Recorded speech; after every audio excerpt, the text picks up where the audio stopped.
Hello, everybody, and welcome back to the second episode of Landocast. My name is Landon, and today I would like to go over the opinions of my fellow classmates on the challenge of Do Video Games Cause Violence? So, I surveyed 28 people, 24 were students, and 4 were teachers. 10 people said yes, 9 people said no. However, another 9 people said something along the lines of it depends. Now, whenever they elaborated on that, they said that it depended on the person and or the game. And I find truth in this statement because in reality, playing any video game that has some violence in it will not immediately turn someone violent.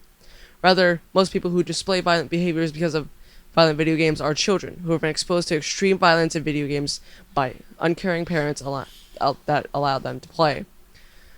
These parents should not be exposing their children to violent games while they are in their core years for the developing as a person, because it will normalize it in the child's eyes, making it to where they don't understand empathy and value of human life.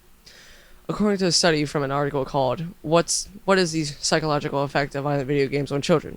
From psychologicalscience.org, and I quote, "The link between video games and aggressive behavior is clear. Over 130 studies have been conducted on over 130,000 participants around the world. These studies provide evidence that violent video games can lead to an increase in aggressive thoughts, angry feelings, physiological arousal, including increased heart rate and aggressive behavior. They also decrease helping behavior and feelings of empathy for others." This quote shows that there is a decrease of empathy in young children that play violent video games, hammering in the fact that it is do not let your children play violent video games. All right. So now, moving on from that article, I would like to introduce the second guest ever on this podcast, my mother. Hi. What's your name? Hi, I'm Laurie. All right. Well, nice to have you on the podcast, Mom. So how about we discuss violence in video games? Okay. All Okay, right. sounds good. So, do you think that video games cause violence? I would have to say depends because, it really does depend on the game and it depends on the age of the child when they start playing violent video games. All right, that makes perfect sense. That is also my view on this. Okay. All right, because of course, Animal Crossing isn't going to turn you into a murderer, but yeah, Right. but it isn't going to turn anybody into a murderer, really. That's kind of why I wouldn't let you go in there and watch like your older brother play certain video games when you were younger, Yeah. because I didn't want to introduce you to that yet. You have to wait until they're not necessarily mature enough, but yes, mature enough to actually understand that it's just a game. Yeah, to differentiate between games and real life. Yes, exactly. Yes. Yeah. So, yeah, I fully agree with you. And, as a mother, you definitely have more experience with this. Yeah, I've never been into the violent video games myself, but there are plenty of them. There are shooter games, but of course, the any children, they should be old enough to understand Yeah. the difference before the parents purchase the game for them. Yeah. You know? Well, yeah, that is why the Entertainment Software Rating Board was introduced, the ESRB. Mm-hmm. Yeah, it was actually a scandal with I can't remember the exact video game, but it might have been Death Race. I think that was the game that introduced the ESRB, Okay. which that is a precaution that the government takes in order to ensure that parents don't accidentally buy a very crazy violent game for their 6-year-old. Right. Yeah. So. There. So obviously, you and me both probably agree that video games should not be completely banned, right? I don't think they should be completely banned. There are games like hunting games, which is technically a killer, shooter game. Yeah. And, excuse me, I believe that, maybe that could help like people with their aim. I'm not sure, but I mean, just games like that. There are, hunting is allowed. So I don't see anything wrong with like a hunting game. Um, no matter what, like video games are video games. It's not real world.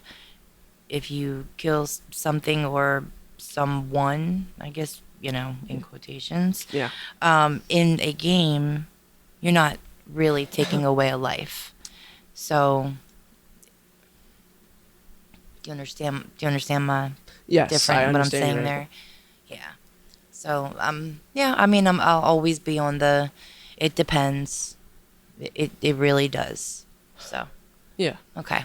So what you said about hunting games, I also agree that, well, I don't agree that they can improve your aim. Really, they're It was just yeah. a joke. Okay, okay. Well, that's a mistake on my part then. Right. Um, yeah, I agree that maybe that obviously killing animals in a video game is different than killing people in a people in a video game. Right. But killing animals in real life, those are both two different things. Animals and people. Yeah. People, do hunt for meat for their Yeah. family to feed their families like it was a long time ago. And people still do it today. Killing a person is unnecessary. Um, but you do see like a lot of lately the school shootings. Yeah. I do hope that you're doing some kind of testing to see if that person or child was into particular games or what it was that set them off to get to that. But hopefully it wouldn't be a video game that would make them think, oh, this could be fun going to do something like that. But like like you said earlier, they may not have the feelings, decrease in feelings of empathy for others. So they don't really care. So maybe they started the video games when they were younger. I would hope that they would be doing studies on them to try to figure out why this is happening because it's happening more often. Yeah. Yeah. I fully agree. Yes. Um,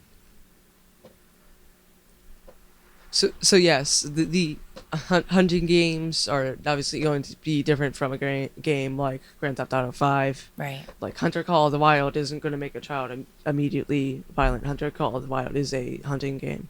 Um, so yeah, it's obviously a difference between an animal hunting game and a sort of human hunting game. Right. Grand Theft Auto does have a lot of inappropriate things, while Hunter Call of the Wild it has Hunter Call of the Wild has a teen rating, I think, or maybe a 10 plus. While obviously Grand Theft Auto has a mature rating. Mature audience. Wait. Yeah. No, I'm pretty sure that's only a 17 plus. Mature is for crazy, like really crazy games like Manhunt. Oh. Yeah. Okay. Okay. Especially Manhunt. There have been a lot of controversies on violent video games. Games like Manhunt are pretty much at the top of the tier, at the top of the list when it comes to extremely controversial games.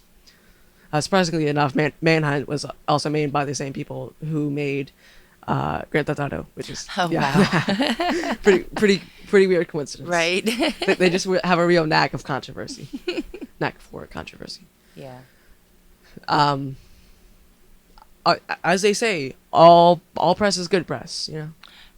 I agree. Yeah. I agree. Because it really seems like if you make your game gratuitously violent, that will make it more coverage, make it have more coverage by the media. But you also shouldn't make it like too violent because it might get banned in some countries. Like Manhunt was banned in Ireland, and I think maybe I think it was Japan, maybe Australia too. Okay. Well, I mean, maybe some games do need to not actually exist Yeah, because they may take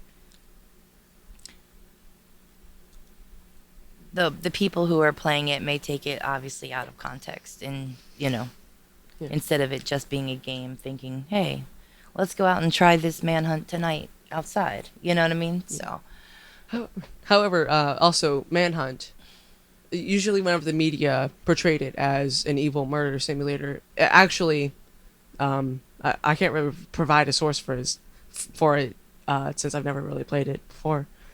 I've only watched I've watched censored versions of a little bit of playing, and actually, the you're not just going out there and killing innocent civilians. You're killing bounty hunters that are trying to kill you, and like you're trying to kill like like a cartel leader or something, some kind of crime ring leader. still, a life is a life. Yeah, but if that life is trying to take your life, Okay, I think that went, yeah. As far as This a video game, yeah. Yeah. Okay, I understand it. But you know what I mean? yeah. Just continue to be a good kid, please. All right. I think this is getting pretty philosophical. So, okay, so let's talk about video games now. What is the value of a human life? No, I'm just saying the like you had mentioned earlier with the decrease in feelings, people don't look at people's lives as a valued thing because they don't matter to them. So they, um, it's just I'm still on the depends. It really depends on the age and not only that, what teenagers, kids go through at school Yeah. and then going to play the games Yeah. could play part as well. So even just say a 12-year-old has a bad day at school, kid made fun of him, comes home, plays a game, feels violent. Look at, like, we've already talked about going back to the school and doing a shooting, or making a post on social media about Bomb threat, maybe? about bomb threats, right? About if I create a bomb and detonate a bomb, how many people would it kill? I mean, you don't know what people are looking up, Yeah. and it could come from the video games. Yeah. And also you have like Tor, which is created by I think it was the CIA. It allows you to go on the dark web. Oh, Which yeah, you can get instructions to build a bomb on the dark web. and that's Yeah, and you shouldn't do it. Everybody listening, don't do that. right. Yeah. Please don't do that. Yeah, I mean that's completely my outlook on it. I figure I will always be a depends person. It depends on their day, depends on their age, depends on the game. Depends on their maturity as well. Like, Right. age and maturity. Yes. Yeah. Yeah. So I do think that flat out saying no is wrong. Just pretty much generally wrong. That is your opinion. Yes. Yeah, I am also a depends person, but I think that flat out saying no is basically wrong as the articles we have cited say, as the articles we have cited kind of prove. But I also think that flat out saying yes is too much of a generalization as well. I agree with that. Yeah, seems like that depends is really the I would say the definitive answer, but that's my opinion, of course. If you have to choose yes or no and cannot choose depends, I would say yes. Same. I would Okay. choose the same. Yeah. Yeah. Just wanted to put that out there. Yeah. Because saying yes is a generalization. Technically, depends and yes are kind of the same thing, but depends can also mean yes and no. Yes. Correct. Okay. But we're kind of getting to. But I don't want to play a game of semantics, you know. So, So We're at 15 minutes. okay. All right. Well, so so from this discussion, I think that we can draw the conclusion of video games. I think from this discussion and previous, and the first episode, I think that we can verify that video games can cause violence because it depends, and also that they can also cause aggression, especially if they're frustrating, like say Elden Ring or Hotline Miami. But it doesn't always. Obviously, a person can be aggressive without doing a terrible act like shooting up a school. Right. All right. Well, conclusion is video games basically are kind of guaranteed. Violent video games, especially frustrating ones, are almost guaranteed to cause a little bit of frustration or aggression, but they are not guaranteed to cause extreme real world violence unless the person is very young or it does not understand the value of human life and the difference between violent video games and reality. All right. Well, everyone, that concludes this second episode of the Landocast. I'm Landon, and I hope that you have a wonderful day. Wish him a wonderful day, Mom. Have a wonderful day. Goodbye.